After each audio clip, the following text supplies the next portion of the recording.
Las emociones son procesos psicológicos que actúan como sistemas de alarma para avisarnos de que algo importante está ocurriendo.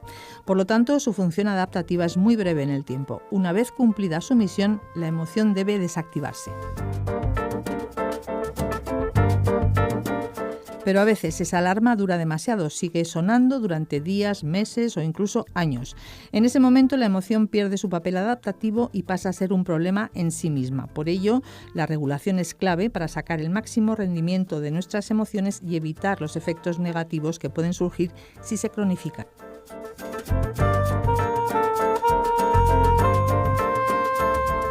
En Sin Distancias hablamos hoy de emoción y de la importancia de saber regular nuestras emociones con la ayuda de Enrique García Fernández Abascal, catedrático de Psicología de la Emoción y la Motivación en el Departamento de Psicología Básica 2 de la UNED. Buenos días y bienvenido.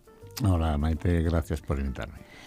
Y nos acompaña también Javier Domínguez Sánchez, psicólogo clínico, profesor de la Facultad de Psicología de la UNED, en este mismo departamento, en Psicología Básica 2 de Psicología de la Emoción. Gracias, Javier, y bienvenido a Sin Distancias también. Gracias, buenos días. Para comenzar, os pediría un comentario inicial sobre el concepto mismo de emoción, tal y como lo estudia la psicología, y sobre el papel que cumplen las emociones en nuestra vida cotidiana, Javier. Un concepto, porque claro, una cosa es el concepto y otra cosa la definición. Definición de emoción, de lo que sea una emoción, pues resulta bastante complicado darla. Todos tenemos experiencia de lo que es una emoción, pero a la hora de definirla, de decir de qué se trata, tenemos graves problemas, tanto en el lenguaje vulgar como a nivel académico. Así que, como bien dices, vamos a dar una descripción general de cómo funciona o qué funciones tiene la emoción. Bueno, pues básicamente la emoción es un mecanismo de supervisión que está actuando continuamente y lo que supervisa son los cambios que se producen en el entorno en el que está la persona o dentro de la propia persona. ¿Qué cambios se van produciendo? Esos chequeos se van haciendo de forma continuada y lo que evalúa es si esos cambios que se están produciendo continuamente son acordes con los objetivos o metas que tiene fijada la persona o las dificultan.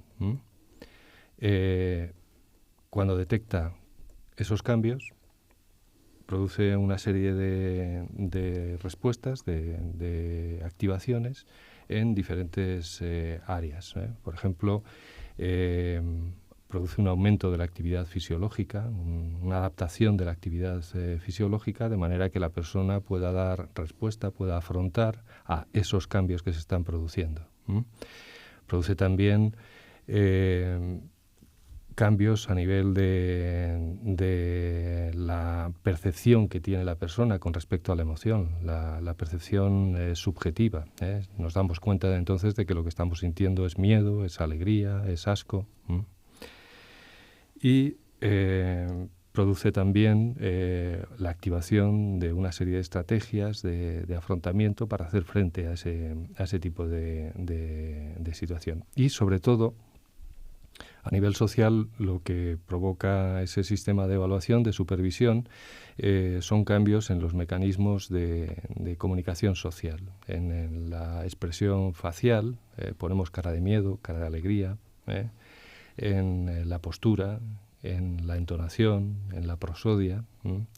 Y estos cambios son especialmente significativos porque están transmitiendo a los otros en qué estado emocional nos encontramos, pero lo transmiten incluso antes de que nosotros mismos muchas veces nos demos cuenta de qué es lo que estamos sintiendo. De manera que esto que hacen los jugadores de póker, de poner cara de póker, no es algo baladí. O sea, es una forma de comunicarnos con los demás también. Todas las emociones tienen su expresión facial reconocible, digamos. Las que llamamos emociones básicas o primarias, sí. El resto de las emociones, no. Hay otras emociones secundarias que no tienen una expresión. Las secundarias, si me permite, son una especie de mezcla que vamos haciendo de las emociones primarias, ¿no?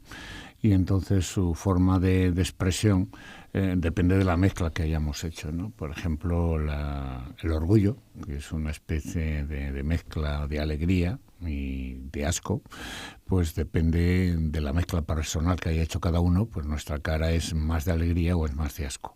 Normalmente cuando lo estudiamos es la mitad de arriba o la mitad de abajo, ¿no? El orgullo más sano, porque he hecho algo bien y me siento orgulloso de lo que he hecho, es la boca, es de sonrisa, pero los ojos son de asco, ¿no? Y cuando es un orgullo de estos de desprecio, de porque estoy por encima de los demás, la parte de abajo, la boca, es más de asco y los ojos son más de alegría, ¿no? Las emociones complejas son mezcla de algo y entonces su expresión y todos los demás componentes son esa mezcla de lo que hemos hecho.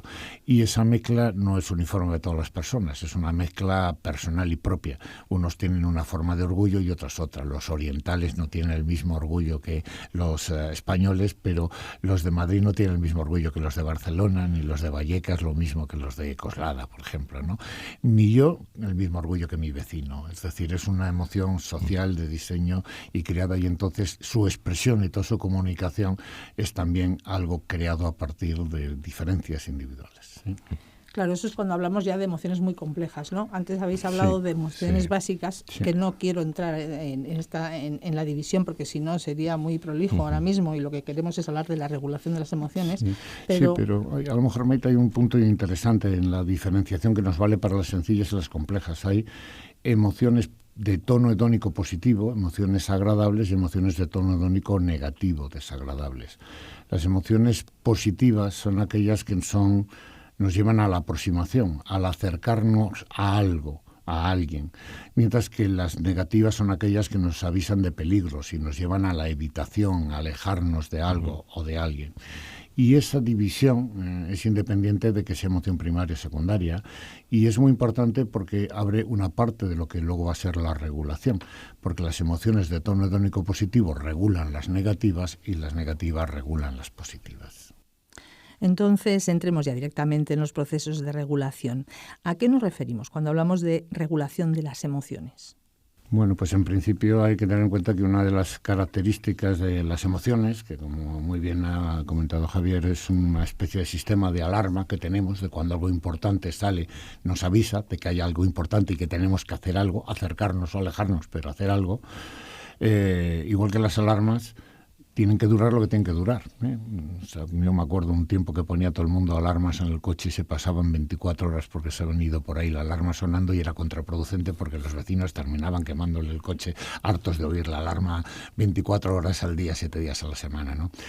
Igual pasa con las emociones, son como una alarma y tienen que durar lo que tienen que durar mientras nos avisan. Es normal que yo me ponga triste si se muere un amigo mío, pero no es normal que 20 años después siga triste porque se ha muerto un amigo mío. La duración de las emociones debe ser lo más breve posible, debe servir para lo que tiene que servir. Y para evitar esa duración larga en el tiempo, las emociones tienen un proceso natural de regulación, es decir, de eliminarlas cuando ya no tienen sentido, ¿no?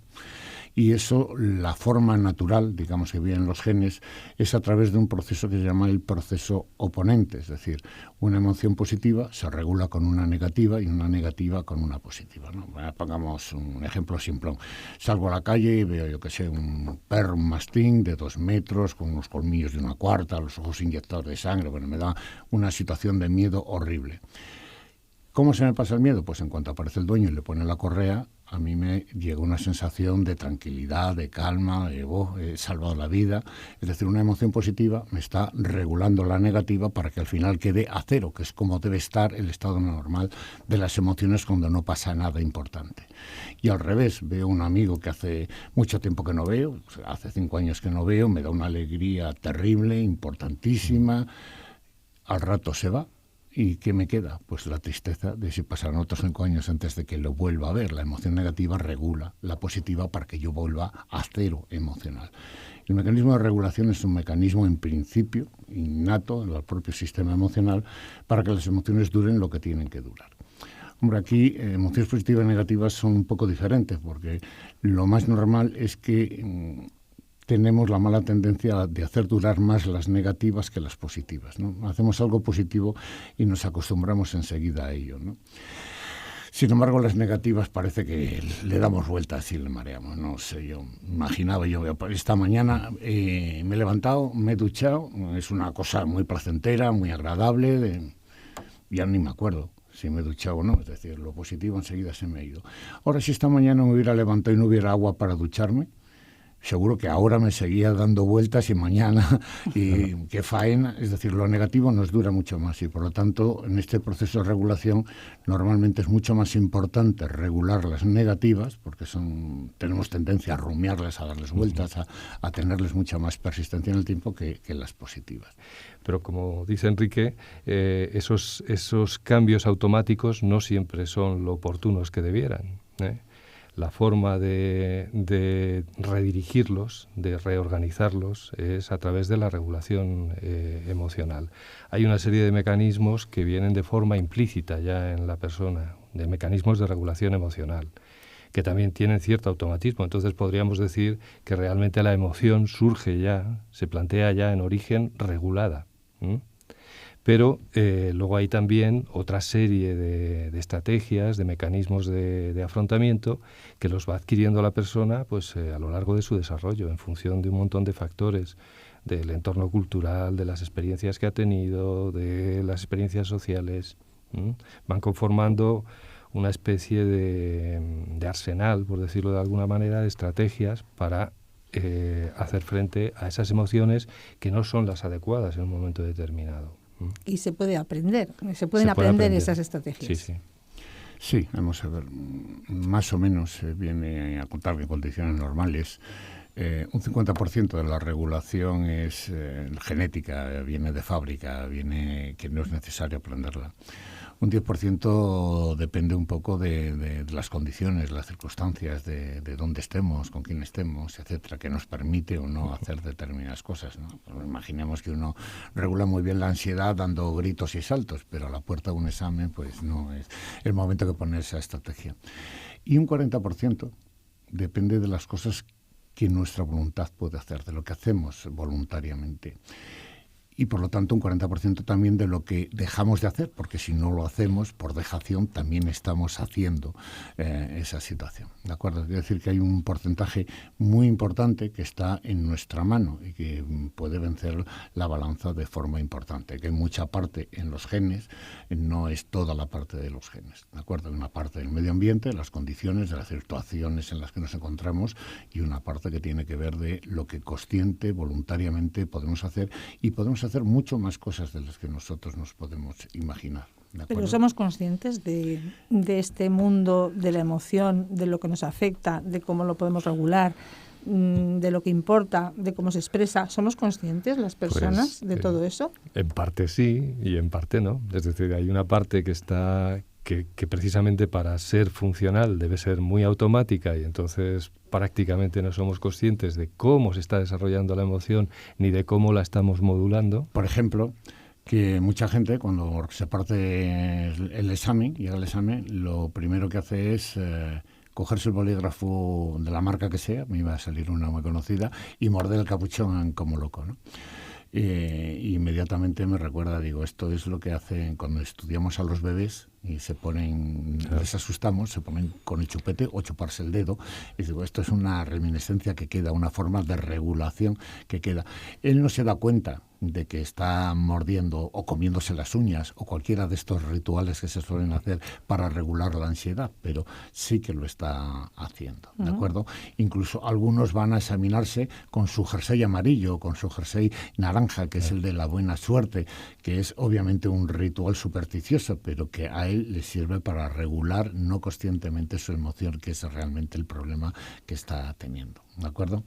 Y entonces pues tenemos formas así automáticas todos los días y a todas las horas. Dice que con el tiempo nos vamos haciendo más maniáticos, ¿no? Vamos teniendo más rituales para regular nuestras emociones. Si no hacemos nuestro ritual, pues ya no vamos tan tranquilos, ¿no? Si no llevamos nuestro boli favorito al examen, pues no vamos de la misma manera. Y son muchas cosas que hacemos en automático y que no nos damos cuenta. Luego hay cosas que podemos hacer conscientemente, voluntariamente para regular, pero hay un montón de cosas que no hacemos. Y con los exámenes, pues como es una situación de mucha tensión emocional, de muchas ansiedades, pues hay muchos rituales que podemos observar en ellas. Esa, por ejemplo, pues es son menos conocidas precisamente por ese automatismo, pero prácticamente todas las respuestas de regulación al final, por funcionalidad, acaban siendo automáticas. Es decir, de hecho, las estrategias que utiliza la persona a lo largo de su vida para regular sus expresiones, sus reacciones emocionales, la experiencia de sus emociones, acaban adquiriendo tal consistencia que parecen rasgos de personalidad. No son tan fáciles en principio de modificar cuando están distorsionados. La intervención en consulta para modificarlos no es tan sencilla. Están muy cristalizados, se han ido consolidando a lo largo de la vida de la persona. Ese es un ejemplo del que ponía Enrique, el de chuparse el dedo o chupetear o echarse algo a la boca para reducir ansiedad automáticamente. Es un ejemplo de automatismo. Y luego, entre las regulaciones no automáticas, pues hay un montón. El tomarse un café antes de venir a la radio para aumentar el nivel de activación, por ejemplo. Tratar de combatir el nivel de ansiedad es una forma de regulación incorrecta. Pues tomando alcohol o tomando ansiolíticos en exceso, que es una de las vías en las que, luego hablaremos, la regulación emocional puede conducir a alteraciones de conducta, a la psicopatología. Sí, ahí me quería yo también detener, que es una mala regulación de las emociones, hasta qué punto influye en los trastornos psicológicos en clínica. ¿Qué papel juega la emoción en clínica, Javier? La emoción está presente prácticamente no me atrevo a decir un porcentaje claro, pero más del 90%, desde luego, de los casos que vemos en la clínica está implicada la emoción, y en muchos casos constituye un factor etiológico, un factor de cronificación de la patología clave. Pero también es verdad que muchos de los cuadros que vemos en la consulta tienen de base un sistema, un mecanismo de regulación emocional alterado. Bien, porque la propia enfermedad altera los mecanismos de regulación emocional, por ejemplo, en los cuadros psicóticos, los esquizofrénicos, los esquemas delirantes llevan a utilizar estrategias de regulación emocional muy específicas. Por ejemplo, la rumia, el darle vuelta a los sentimientos, a los acontecimientos, a las ideas. En los cuadros depresivos, por ejemplo, el autoculpa, el echarse la culpa, el responsabilizarse de los acontecimientos negativos que ocurren en el día a día. En otros casos, es la propia regulación emocional mal adaptada, mal aplicada, la que está provocando la aparición del cuadro. Es el factor etiológico de base. Por ejemplo, ahora, según estoy comentando esto, me estaba acordando de uno de los casos que vi hace ya unos años, de una niña de 13 años que venía de los Balcanes. La familia se había dispersado, varios miembros de la familia habían muerto, y ella recaló en el hospital con un cuadro de anorexia nerviosa gravísimo. Explorando, haciendo la evaluación para planificar la intervención, pues encontramos que el factor que mantenía la anorexia era que ella había encontrado sensación de control, al menos sobre un aspecto de su vida, que era la comida. Es un tipo de regulación emocional que la ansiedad que le producía y el estrés que le producía, pues eso, el haber perdido familiares, la situación de guerra de la que vivía, la dispersión en la que estaba la familia en aquel momento, la reducía, ese estrés, esa ansiedad, ejerciendo control sobre un aspecto de su vida en el que dominaba, que era la alimentación, pero que tenía, como ves, unos efectos muy negativos. Claro, mal enfocada, una regulación emocional mal enfocada. Eso es. De forma que la regulación emocional puede estar alterada en las dos vías. Uno, porque lo provoca la patología que presenta ya el paciente y altera los mecanismos de regulación. O dos, porque la propia regulación emocional, al ser un mecanismo mal adaptado, que se está empleando mal, da paso a la patología. Sí, es muy interesante lo que nos cuenta Javier, por ejemplo.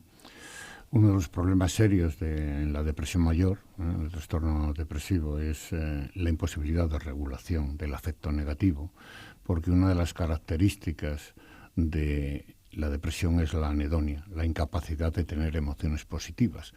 y hemos visto que las emociones positivas regulan las negativas. Si no tenemos posibilidades de emociones positivas, no podemos regular las negativas, y las negativas se hacen dueñas de todo, nos inundan, nos hacen el gran sufrimiento. Es decir, en el fondo, en la depresión, uno de los problemas más graves que hay es la incapacidad de regular la cantidad de afecto negativo, que como se va acumulando hace una bola en la cual la persona, una vez metida, no es capaz de salir de ello. No es capaz de que los mecanismos naturales ya lo regulen, porque el mecanismo, la vía natural, que es las emociones positivas, no están para jugar ese papel.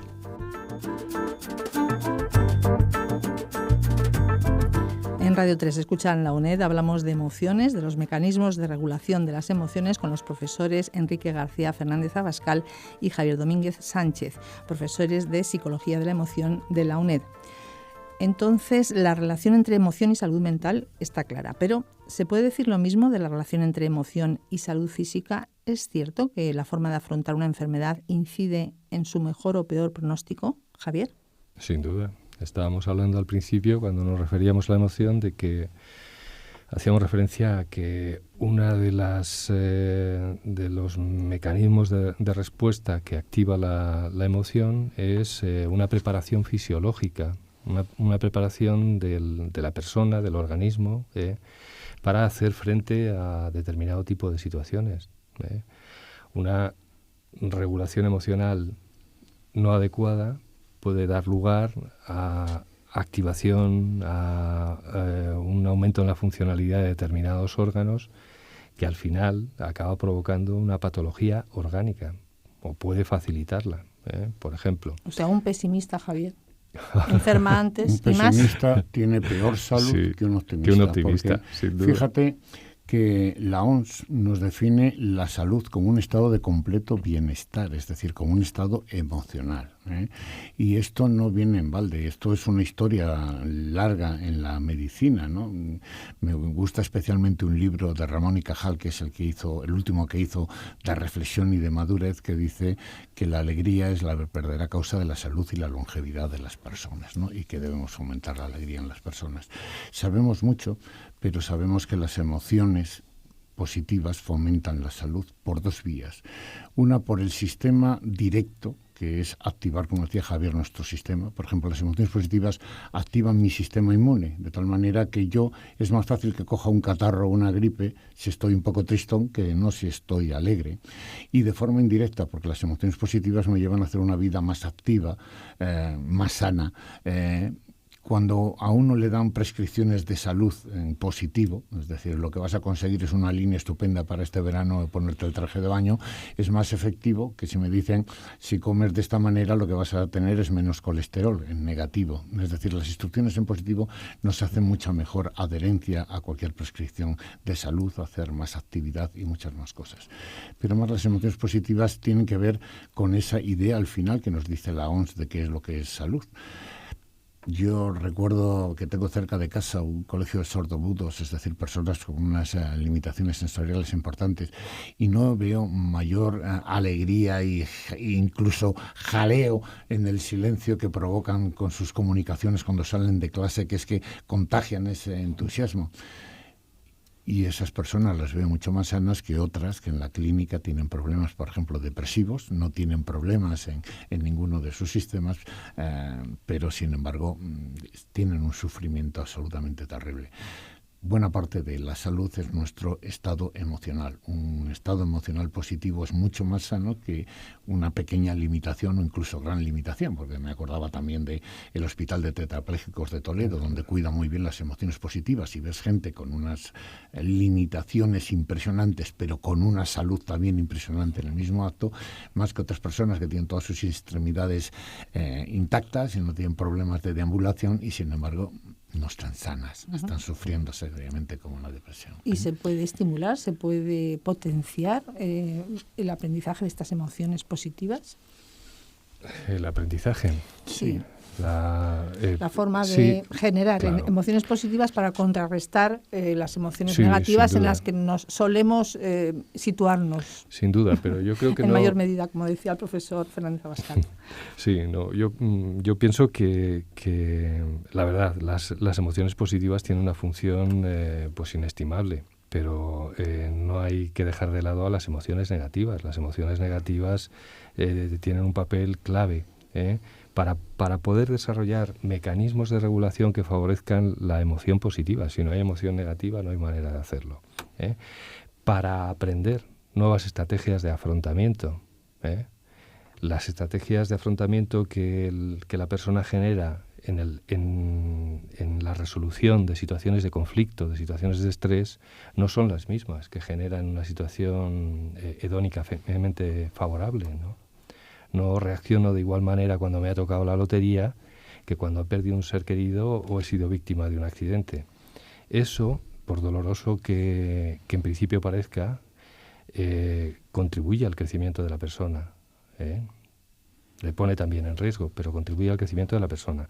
El aprendizaje de las emociones positivas se puede aprender a experimentar emoción positiva, a ver el aspecto positivo de las cosas, a regular positivamente las emociones, a incrementar el sentimiento positivo de una emoción de por sí ya positiva, pero también a ver el lado positivo de las emociones negativas.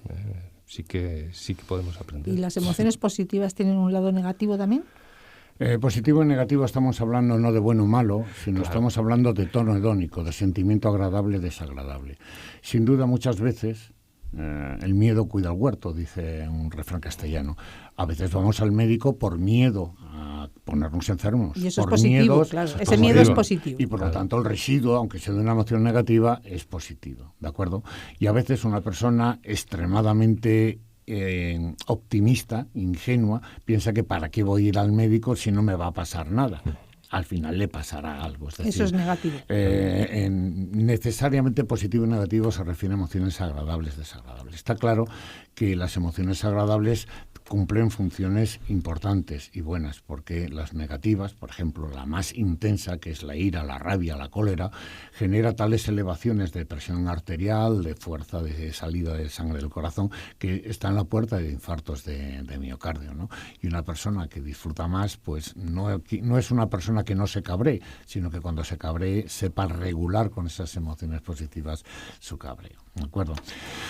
¿Es bueno aprender emociones negativas? Sí, pues porque las positivas sí, y a sacar rendimiento también de las negativas. No olvidar que están ahí por algo, son adaptativas las dos, y las dos nos ayudan. Pero desde luego una sobreactivación lleva a serios riesgos físicos de la enfermedad física y de la enfermedad mental.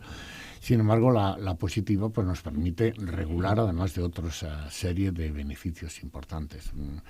Hay pocos estudios todavía, pero en los estudios longitudinales que tenemos sabemos que una persona, a partir de los 55 años, una persona que disfruta más de la vida, que tiene más emociones positivas, que lo pasa mejor, que tiene mejor bienestar psicológico, vive más años que una persona que no lo tiene.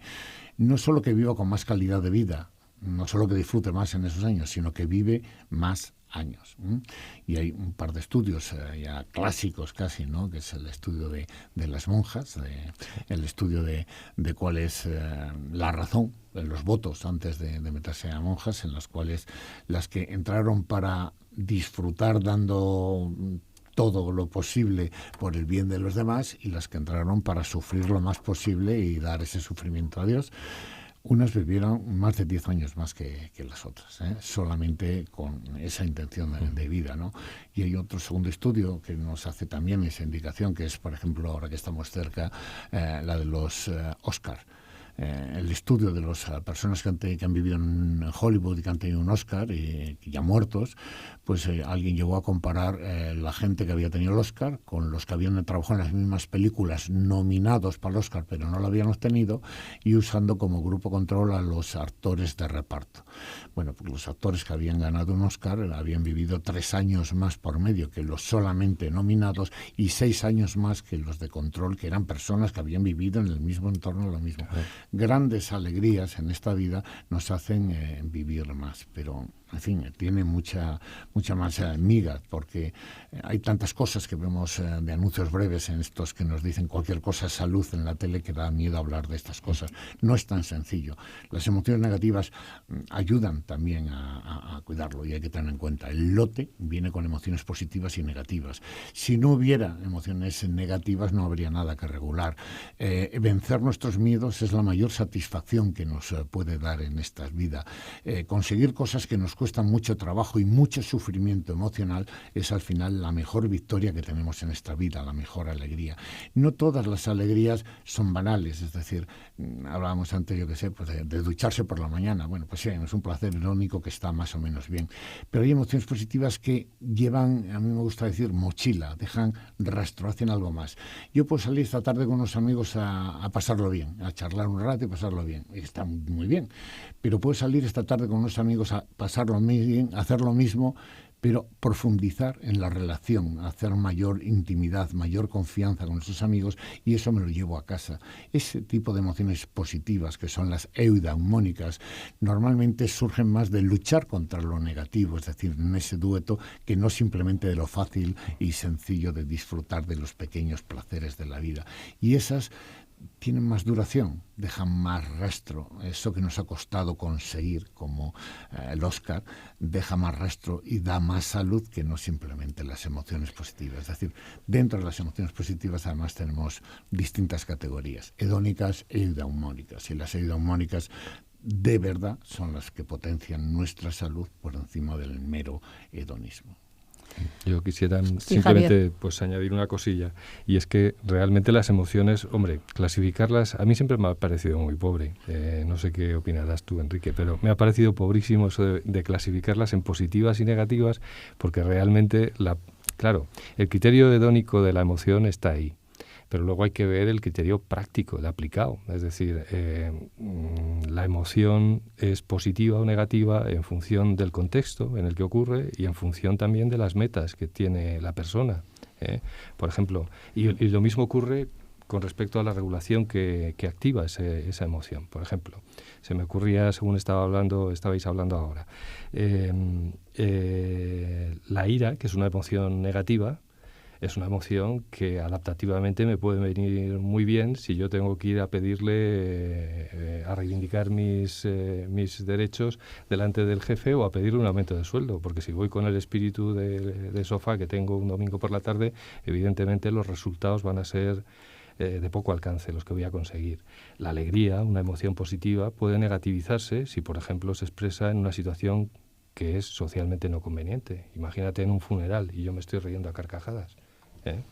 Sí, depende del contexto, claro, evidentemente. A pesar de que eso sé que ocurre, es decir, sí, la risa en los funerales, porque también actúa como de regulador. Exactamente. Efectivamente. Distiende cuando está uno muy triste busca el afecto positivo, y en los funerales y en los tanatorios es donde más se cuentan chistes y anécdotas en este país, lamentablemente, pero es la única forma que sabemos normalmente regular nuestras emociones. Ejemplo de la maleabilidad que tiene la regulación emocional. Pero las emociones negativas son todas adaptativas y todas buenas hasta que duran más de la cuenta. Eso es. ¿De acuerdo? El problema de las emociones negativas es la duración.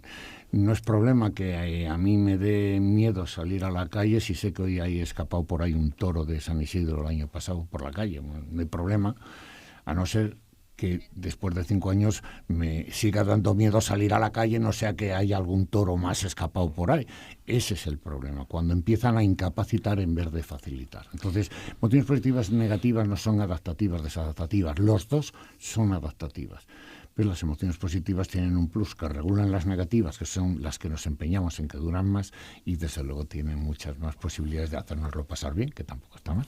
Bueno, es que hay muchas ideas falsas alrededor de, yo creo, de las emociones, porque como además ha habido este boom, ¿no?, de interés y mediático incluso sobre la felicidad, pues la verdad es que yo creo que, bueno, nos ha venido muy bien esta charla sobre emociones con vosotros.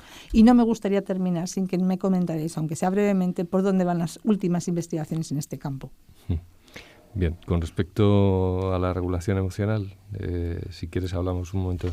Mira, yo en el área de la regulación emocional veo un problema principal, y es que en los estudios de base, no estamos hablando ya en cómo afecta la regulación emocional o cómo se ve alterada en la clínica. En los estudios de base, en el estudio del mecanismo básico de cómo funciona, la mayor parte de los estudios están sirviéndose de medidas psicométricas, de test, de cuestionarios, que muchas veces no están midiendo regulación emocional, sino algo que se le parece y que corresponde a otro momento dentro del proceso emocional, que es el afrontamiento.